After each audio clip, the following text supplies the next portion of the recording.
Alright, so we are finally up around 70 degrees.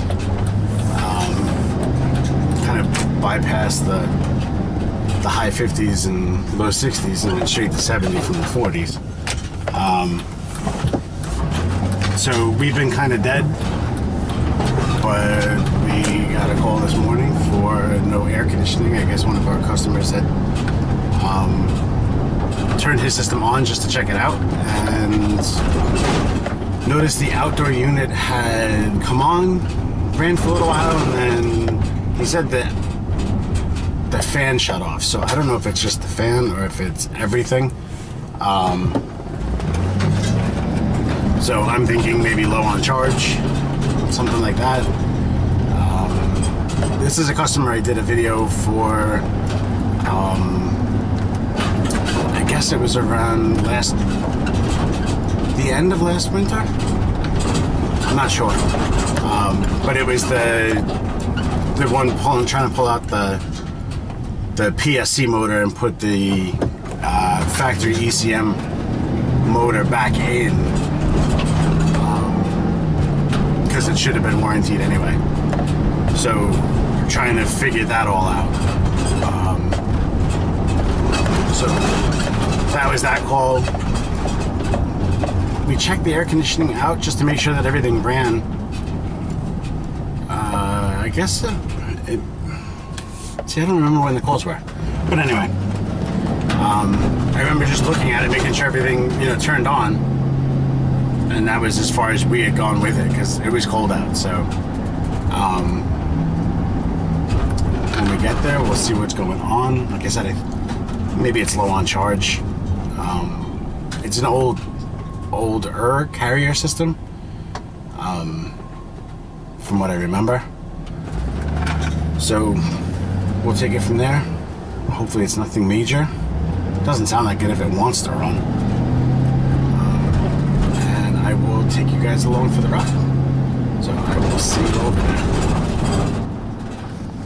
Alright guys, I did not get any video because I had the homeowner right behind me the whole time. However, we uncovered or opened up one hell of a can of worms. I'll start showing some pictures here and there and see if we could get this squared away as to what issues I found. First was the system was definitely low on refrigerant. It is a carrier system. It was quite a bit low, about 8 pounds low. The factory charge on it's 12 pounds. So I knew there were going to be issues because of the 3/8 line being shrunk down to 1/4 line on a 410 system. Run in, it was an old RFC system, so it had their, nominal, 50 feet of 1/4 pipe, or 1/4 tubing that was still left in the ceiling, believe it or not. They tied into that, and then, set it to the new coil. I didn't find a leak in the coil. I didn't find a leak in any of their joints that I found. Now there is some evidence that there are joints in a soffit that had paneling, and I was not about to start ripping apart their basement at this point, the finished part of their basement. So I had let her know. She said to add refrigerant and just get the system up and running for the time being, because they were expecting company. So if they needed it, they wanted to be able to use it. So I don't know anything as far as how bad the leak is, as far as how long it has been leaking for. She said that one of the other contractors that they had working in the house did add refrigerant at some point. Some of the other issues that I found was how close the unit was to the natural gas meter. The vent was, I guess, rerouted to make it further away from the electric meter that's posted on that same side of the house, you know, to get their minimum clearance for that. But it happens to be right directly behind the unit, probably only about 18 inches to maybe 2 feet away. So it's a tight little space. I mean, there's more room in there that we could move the unit. She's talking about taking down a tree, and I said we could spin the unit 90 degrees, get it a little further away from everything, and it would actually give her a little bit of, you know, storage space for her you know, garbage cans and whatnot, and get them out of the way so they don't see them. So she's got an issue also with some ductwork that she's not getting any air out of.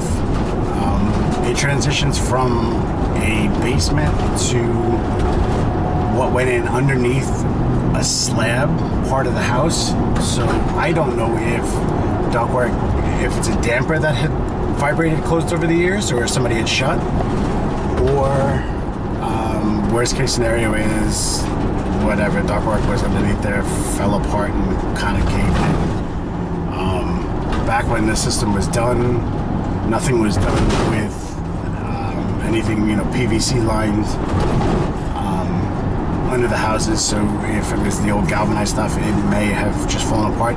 In some instances, it was actually old terracotta pipe that was, you know, put in, and the slab was poured in and around it, and as the terracotta starts to degrade, it falls in, and you stop getting any kind of airflow.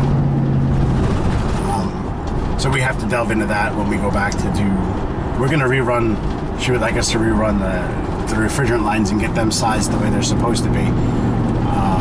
The outdoor unit's actually calling for a TXV. It doesn't say what size orifice or anything that it should be, so it says that there should be a TXV in the system.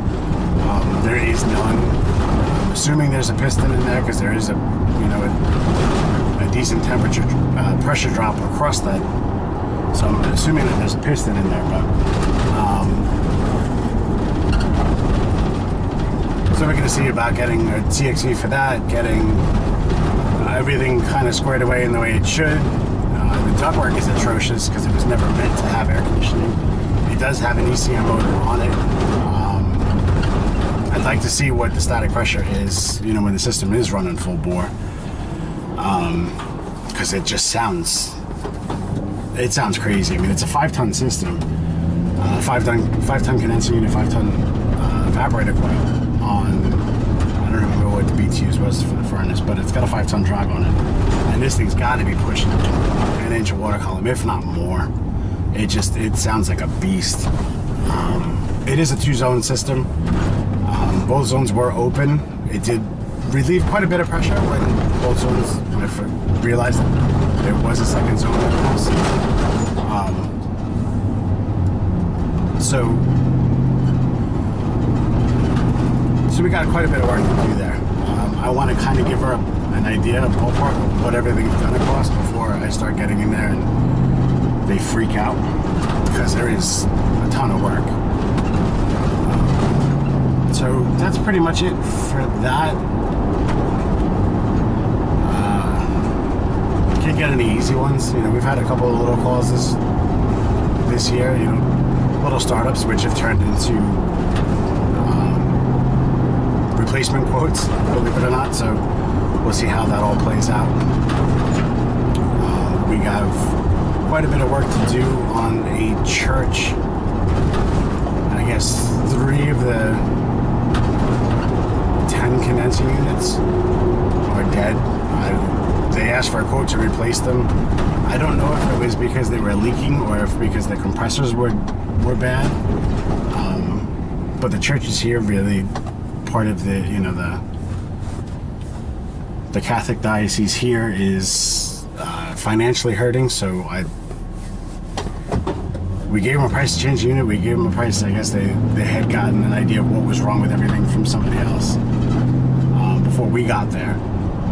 I have yet to throw gauges on it. I have yet to do anything. So we'll see how that all plays out. We give them a quote. I think we got the job, but we'll see. So yeah, that's one of those. And then we've got 2 mini split units. One was an add-on for a kind of a factory area that would be used for supplemental cooling, because the system just doesn't stay on long enough for it to cool this space, because they're generating so much heat in this one specific room.